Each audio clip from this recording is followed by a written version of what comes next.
Yes, yes, the video you've all been waiting for is finally here. My tribute to PBS and PBS Kids. The following program is from NET, the Public Television Network.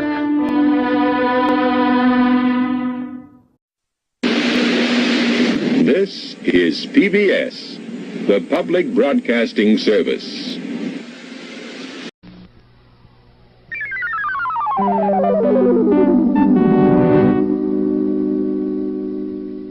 I grew up more with PBS Kids, but I have my fair share of favorites from PBS as well. For those of you who don't know what PBS stands for Public Broadcasting Service.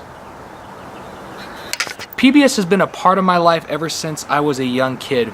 During that time, my three favorite shows were Arthur, Mr. Rogers, and Sesame Street. I also have a love for regular PBS shows such as Nature, Nova, American Experience, The Joy of Painting, the films of Ken Burns, Masterpiece Theater, and a bunch of other ones. In this video, we're going to take a look at what makes PBS so iconic and a little bit of the history behind PBS as well. So without further ado, let's get into this video.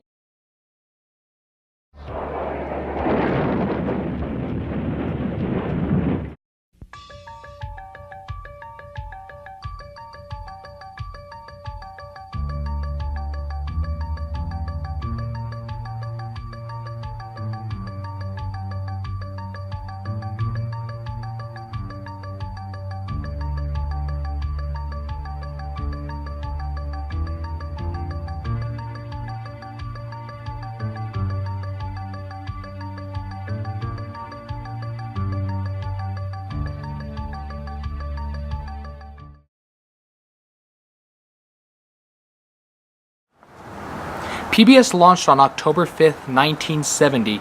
It was the successor to the previous channel, NET, which stood for National Educational Television, a channel similar to PBS. Unlike many other channels like CNN or NBC, which rely on commercial broadcasting, PBS is a public television station, which means it relies on the public to help fund the channel and other private organizations, or public organizations as well, I guess you could say. So pretty much, if you ever watch a PBS show and you see at the end when they're going through the funding, you'll see words like contributions to your PBS station from viewers like you. Thank you. PBS relies on a lot of public funding. Since PBS relies mostly on public funding, it is not funded out of a main headquarters like many other stations are. Instead, each state has their own station which broadcasts PBS affiliated shows. Like for instance, I'm from Arizona, so here it's KAET Channel 8 Phoenix, which is broadcast from ASU campus. So I think that's really cool in all truth. I mean, because instead of being like all those other stations, it just basically is broadcast out of many different areas. So like even like if you look at like Los Angeles, it's KCLS or anything like that. Or in Boston, the most famous WGBH, which to this day still scares me crapless. Also, PBS inspired many other channels which bring informational how-to shows such as DIY and Food Network, which give similar shows, which originally started on PBS with shows like Julia Child and This Old House. PBS also broadcasts documentary-like shows such as Nova, American Experience, and the films of Ken Burns. Entertainment is also a large part of PBS with shows like Masterpiece Theater, which is now simply known as Masterpiece, and Downtown Abbey, which is also a part of Masterpiece. Now that we've got all the important facts out of the way, I'm now going to take you and show you some of my favorite top 5 PBS programs. We're just talking regular PBS, no PBS Kids, but I thought I'd take this time to share it with you, so if you're not familiar with PBS or you don't really watch it, maybe you'll give it a try sometime, because I love PBS and many of the programs that they bring, so I figure maybe I'll help shed some light on some of these shows too. Let's get on with it.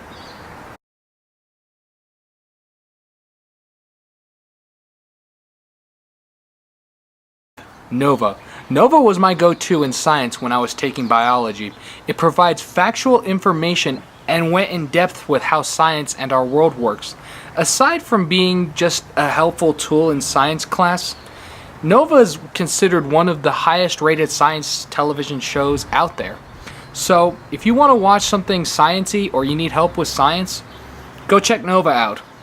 please, just do it. Antiques Roadshow. This may be kind of a surprise to you guys because even I get questions from my friends and from others saying, what's so special about Antiques Roadshow? It's just a show where people bring old stuff. Well, personally, I find antiques actually pretty cool. And it's just really cool to see how much everything is worth after being in a person's house so long, or something that you might think is valuable that's only worth maybe a few $100.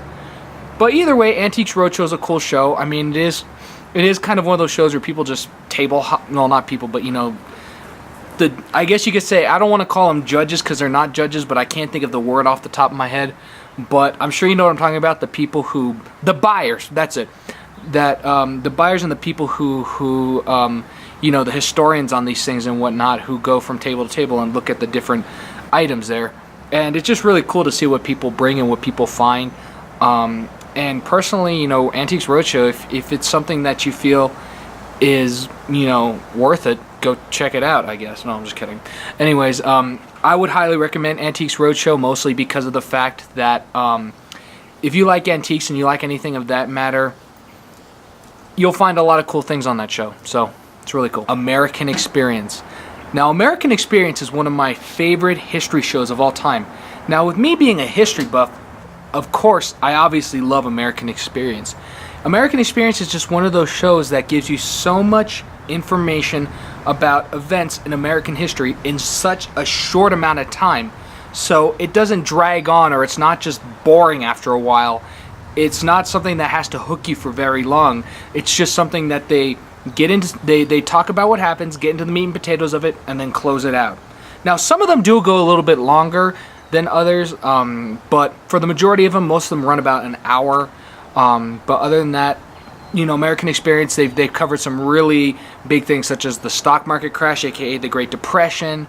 Of course, I own two of them, being War of the Worlds, which is the one about Orson Welles' War of the Worlds broadcast, and then the second one, the Battle of Citizen Kane, which was about Orson Welles' battle with what's the dude's name?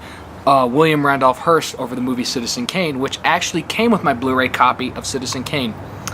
So I highly recommend you go check out American Experience. It's one of those shows that if you love history, you're going to love this show, especially if you're a U.S. history buff.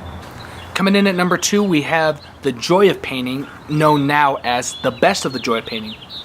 I don't know what it is, but there's just something about Bob Ross that just is downright incredible, calming, and just amazing. You know, the cool thing about Bob Ross is he paints these pictures, and he paints it within 30 minutes on a canvas. He literally fills a canvas with a painting in 30 minutes. Now, of course, he uses a wet-on-wet style, meaning that he uses, like, you know, liquid white, liquid clear, liquid black, and lets it and allows it to remain. He doesn't let it dry, and then he starts painting on it. Now, if it's something else, there are times where he will let something dry, but most of the time he'll put like a coat of something on, he'll leave it wet, and then he'll paint. So please don't take that the wrong way. But anyways, the cool thing about him is, like I said, you know, he fills a canvas in only 30 minutes. So if you look at like a landscape around here, he can paint that in under 30 minutes, which is the cool thing. But also the cool thing about Bob Ross is he's just a calm person who talks a lot about, you know, how to paint. He gives you information about, you know, how you should paint, and even he allows you to paint the picture he's painting along with him, and he gives you a little bit of instruction on how to do that. He also talks a lot about animals. He's housed some animals before, and he often likes to talk about them, and I think he's even brought some of them on the show. And of course, Bob Ross also just talks about, you know, how to be a better person, how to, you know, better yourself at what you do and whatnot. So the way I like to sum him up, he's like the Mr. Rogers for adults. And at number 1, we have the films of Ken Burns. Ken Burns is my favorite documentary filmmaker and probably one of my favorite filmmakers of all time. If you haven't seen a Ken Burns documentary, you're seriously missing out. Ken Burns makes a lot of his documentaries historical style, so almost like American Experience, except he goes much more in depth than American Experience does. I'm not saying American Experience doesn't go in depth. It goes in depth. It's just that Ken Burns analyzes it so thoroughly that sometimes these episodes drag on for more than just one episode. Sometimes you have a whole series of episodes, and usually, like I say, it's historical style, so things like the building of the Brooklyn Bridge, the Statue of Liberty, the Civil War, baseball. Trying to think of another one. I think he's doing a new one, the Vietnam War, which should be out, I think, either this year or next year. And of course, my favorite, which comes as a surprise to a lot of people. It's not a lot of people's favorite, but it's my personal favorite. It's jazz. He also makes documentaries on historical people as well, such as Thomas Jefferson, Mark Twain, and the Roosevelts, and Huey Long. That was a long time ago he made that, no pun intended. But his best known work probably is, of course, the Civil War. Everybody knows the Civil War. If you don't know the Civil War, I don't know what to tell you.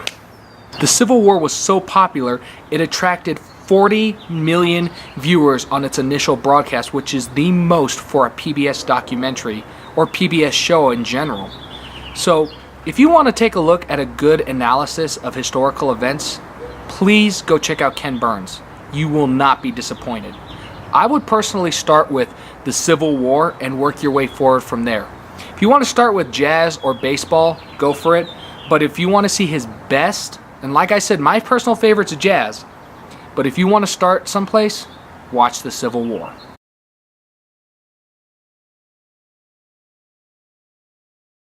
PBS is a channel that's dedicated to bringing quality programming and never fails to please. There's always something new and interesting coming out each day and each month, each year, whatever. Whenever I see a new PBS show, I always usually try and go watch it. That's how much of a fan of PBS I am. Now, PBS has been going strong and has had lots of financial help throughout the years. But now, with the Trump administration out there, PBS is in danger of losing some of its funding since the Trump administration wants to take away a lot of that funding, cut the funding, well, same thing, and make PBS a private organization. If that happens, PBS is kind of doomed, to tell you the truth. But of course, there's people like you and me who can help PBS keep going and help donate to keep this channel going. So I urge you today, please go out and donate to your local PBS station. You will help keep many shows that are popular with children and adults on the air. I'm not a spokesperson for PBS. I'm just trying to help shed some light on a channel that has brought many wonders to me and so many others.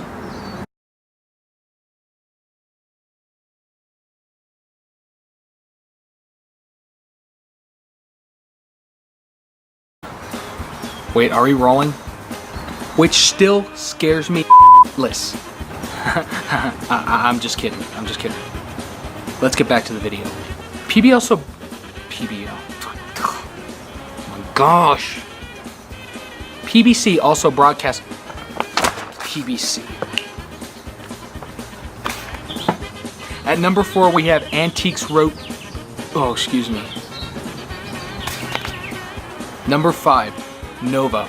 Nova was my go-to for biology class when I was in college. I'm still in college. Nova was my... I can't believe when you said I used to be in college. Okay, for real now. Oh man. Okay, for real. Number 5. Oh, I seriously need to get this take done. Number 5, Nova. Nova was my go-to for biology. Thank you guys so much for watching. I really hope you enjoyed that video. I apologize if you noticed part of my head was cut off in that in the video, so I'm gonna fix that on the next go around. I'm gonna make sure to set up my shot a little bit better next time. This time I was in a little bit of a hurry to get it done, but I'll make sure not to do that. But I really hope you guys enjoyed this video. Please comment, rate, and subscribe, and share it with all your friends who love PBS and just pretty much everybody. I really hope that we can keep PBS going for many, many more years because it's a great channel and it's always dedicated to bringing quality programming for both children and adults. In the next video, we're going to be taking a look at PBS Kids and what makes PBS Kids so iconic and the roots of how PBS Kids got started. And in this one, we're going to do a top 10 of my favorites. The reason I did a top 5 for this one is because there aren't as many of my favorites as there are on PBS Kids.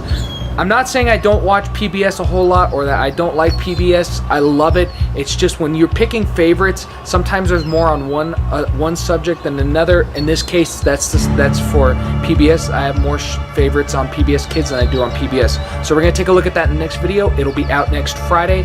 And until then, peace out.